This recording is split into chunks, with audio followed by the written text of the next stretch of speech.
Lailatul Qadar itu ialah raja segala malam kepada umat Nabi Muhammad. Maka carilah dia pada 10 malam yang terakhir. 10 malam terakhir. Setiap malam kita hidupkan, setiap malam kita hidupkan. Cuma pengalaman para ulama kita, para ulama Ahlus Sunnah wal Jamaah, jika awal Ramadan bermula hari Ahad atau Rabu, Lailatul Qadar diharapkan insya-Allah berlaku pada malam 29.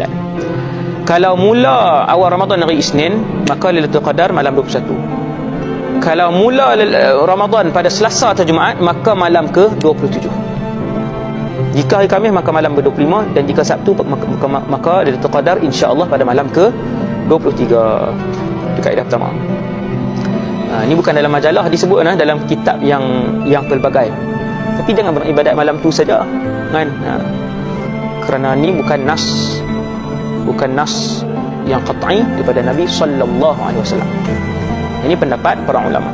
Jika bermula hari Sabtu, maka malam 21. Jika Ahad, maka malam ke-27. Jika hari Isnin, maka malam 29. Jika Selasa, maka malam 25. Jika Rabu, maka malam 27. Jika Khamis, maka malam ke-21.